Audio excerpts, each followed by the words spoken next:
बिस्मिल्लाहिर्रहमानिर्रहीम। आज का हमारा टॉपिक है एपिजेनेटिक्स।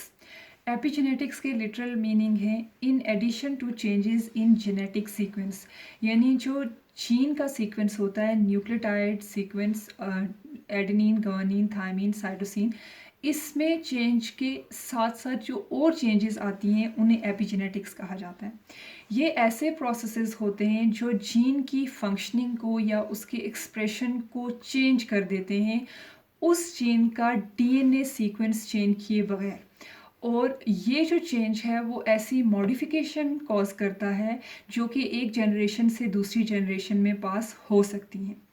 एपिजेनेटिक्स ऐसी स्टडी होती है जिसके अकॉर्डिंग हम ये कह सकते हैं कि हमारा जो बिहेवियर है या इन्वायरमेंट है या हमारा जो लाइफस्टाइल है, डाइट है, हैबिट्स हैं, वो कैसे हमारी जीन की फंक्शनिंग को ऑल्टर करते हैं या इफ़ेक्ट करते हैं। एपिजेनेटिक चेंजेस रिवर्सिबल होती हैं, यानी ये चेंज हो सकती हैं।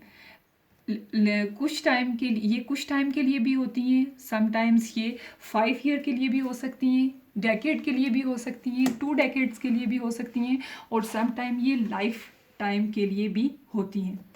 जो एपिजेनेटिक चेंजेस हैं उसके 3 डिफरेंट वेज हैं: DNA methylation, histone modification and non coding RNA. DNA methylation जो है वो कहा जाता है एडिशन ऑफ मिथाइल ग्रुप, यानी CH3 ग्रुप की एडिशन टू द न्यूक्लियोटाइड्स। ये जो एडिशन है वो एडेनिन के साथ भी हो सकती है, गुआनिन के साथ भी हो सकती है, थायमिन और साइटोसिन के साथ भी हो सकती है, लेकिन प्रीडोमिनेंटली ये साइटोसिन बेस के साथ होती है। जब डीएनए में मिथाइल ग्रुप ऐड होता है तो ये उस जीन के एक्सप्रेशन को टर्न ऑफ कर देता है, यानी उसकी एक्सप्रेशन को मास्क कर देता है। जबकि इसके अपोजिट जब डीमिथाइलेशन होती है, यानी मिथाइल ग्रुप यहाँ से रिमूव होता है, तो वो जो जीन है वो टर्न ऑन हो जाती है। जो मिथाइल ग्रुप है वो डीएनए के मेजर ग्रुप में प्रोजेक्ट होता है। जो डीएनए होता है उसके 2 ग्रूव्स होते हैं, एक माइनर ग्रूव होता है और एक मेजर ग्रूव होता है। जो मिथाइल ग्रुप है वो इसके मेजर ग्रूव में प्रोजेक्ट होते हैं और ये ट्रांसक्रिप्शन को इनहिबिट करते हैं, यानी मैसेंजर आरएनए को नहीं बनने देते। तो हम ये कह सकते हैं कि ये जो डीएनए मिथाइलेशन है ये ट्रांसक्रिप्शनल मॉडिफिकेशन है। अगर हम ह्यूमन डीएनए की बात करते हैं तो उसमें 1.5 डीएनए मिथाइलेटेड फॉर्म में होता है। Second way of epigenetics process है हिस्टोन मॉडिफिकेशन। जो क्रोमेटिन का स्ट्रक्चर होता है वो हिस्टोन प्रोटीन्स के साथ और डीएनए के साथ बनता है।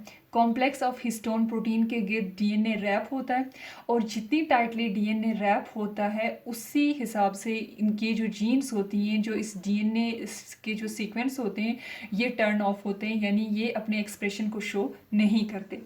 जब हिस्टोन के साथ एसिटाइल ग्रुप अटैच होता है तो ये स्ट्रक्चर लूजन अप हो जाता है। जैसे अगर हम इन 2 डायग्राम्स में देखें तो जो ऊपर जो डायग्राम है वहाँ पे डीएनए टाइटली रैप है जिसकी वजह से डीएनए इनएसेसिबल है और जीन इनएक्टिव फॉर्म में है।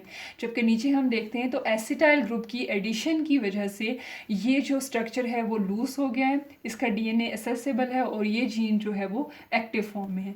तो ये जो मॉडिफिकेशन होती है वो क्रोमेटिन के स्ट्रक्चर को ऑल्टर करती है और जीन एक्सप्रेशन को इन्फ्लुएंस करती है इन अ पॉजिटिव वे। अगर हम इसको कंपेयर करें with respect to the DNA methylation, तो डीएनए मिथाइलेशन में ये होता है कि एडिशन ऑफ मिथाइल ग्रुप उसकी एक्सप्रेशन को टर्न ऑफ कर देती है, जबकि एसिटाइल ग्रुप की एडिशन जो है वो जीन की एक्सप्रेशन को टर्न ऑन करती है। थर्ड वे जो है वो नॉन कोडिंग आरएनए। 2 टाइप के आरएनए होते हैं, एक कोडिंग आरएनए होता है, एक नॉन कोडिंग आरएनए होता है। कोडिंग आरएनए प्रोटीन बनाता है, यानी messenger RNA. Non coding RNA gene की एक्सप्रेशन को कंट्रोल करता है। नॉन कोडिंग आरएनए की बहुत सारी एग्जांपल हैं जिसमें माइक्रो आरएनए की एग्जांपल दी जाती है। माइक्रो आरएनए जब मैसेंजर आरएनए के साथ बाइंड करता है तो इसमें क्लीवेज को इंड्यूस करता है और क्लीवेज को इंड्यूस करने के साथ साथ उसकी ट्रांसलेशन को ब्लॉक कर देता है। तो अगर हम इस सारे जो है वो मैकेनिज्म को देखें तो ये मैसेंजर आरएनए बनने के बाद का प्रोसेस है। ठीक है। तो मैसेंजर आरएनए बनने के बाद का प्रोसेस है, तो इस वजह से हम इस प्रोसेस को कह सकते हैं कि ये जो है वो पोस्ट ट्रांसक्रिप्शनल मॉडिफिकेशन है, यानी मैसेंजर आरएनए तो बन गया लेकिन उसके बाद इससे एक्टिव प्रोटीन नहीं बन सकी, तो पोस्ट ट्रांसक्रिप्शनल मॉडिफिकेशन की वजह से जो चेंज है, एपिजेनेटिक चेंज है, उसे नॉन कोडिंग आरएनए जो है वो कहा जाता है। एपिजेनेटिक्स डेवलपमेंट में बहुत इंपॉर्टेंट रोल प्ले करते हैं। अकॉर्डिंग टू वन रिसर्च, जो ह्यूमन बॉडी है वो 250 डिफरेंट टाइप ऑफ सेल्स से बनी होती है। अब इन सारे सेल्स के अंदर जो डीएनए सीक्वेंस होता है वो सिमिलर होता है, लेकिन ये सारे सेल्स जो हैं वो डिफरेंट तौर पे एक्ट करते हैं। जैसे कुछ सेल्स हार्ट सेल्स होते हैं, कुछ नर्व सेल्स होते हैं और कुछ स्किन सेल्स होते हैं। अब ये तीनों जो टाइप के सेल्स हैं वो डिफरेंट फंक्शंस परफॉर्म कर रहे हैं, लेकिन इनके पास जो डीएनए सीक्वेंस है वो सेम है। तो वो एपिजेनेटिक चेंजेस ही होती हैं जो इनको डिफरेंट फंक्शंस परफॉर्म करने में हेल्प आउट करती हैं। एपिजेनेटिक्स एज के साथ चेंज होता है, और जो यंग एज होती है उसमें जो डीएनए मिथाइलेशन है वो ज़्यादा देखी गई है as compared to the older age. यानी जो लेवल ऑफ डीएनए मिथाइलेशन है वो एज के साथ साथ डिक्रीज होता जाता है। वो साइट्स जो हैं वो डीमोलिश होती जाती हैं जहाँ पे डीएनए में जो है वो मिथाइल ग्रुप ऐड होता है। एपिजेनेटिक्स हेल्थ के साथ भी रिलेट करती हैं। जैसे कुछ ऐसे जर्म्स होते हैं जो कि बॉडी के अंदर ऐसी एपिजेनेटिक चेंजेस कॉज करते हैं जिससे इम्यून सिस्टम वीक हो जाता है। जैसे माइकोबैक्टीरियम ट्यूबरक्लोसिस बहुत कॉमन एग्जांपल है जो कि इम्यून सेल्स में ऐसी एपिजेनेटिक चेंजेस कॉज करता है जिससे जो है वो immune response with the passage of time decrease होता जाता है। कुछ ऐसी एपिजेनेटिक चेंजेस होती हैं जो कि कैंसर कॉजिंग होती हैं, जैसे BRCA1 जीन एक्सप्रेशन जो है वो ब्रेस्ट कैंसर कॉज करता है, और SEPT9 में एपिजेनेटिक चेंजेस कोलोरेक्टल कैंसर को कॉज करते हैं। जो न्यूट्रिशन है वो भी एक एपिजेनेटिक चेंज है।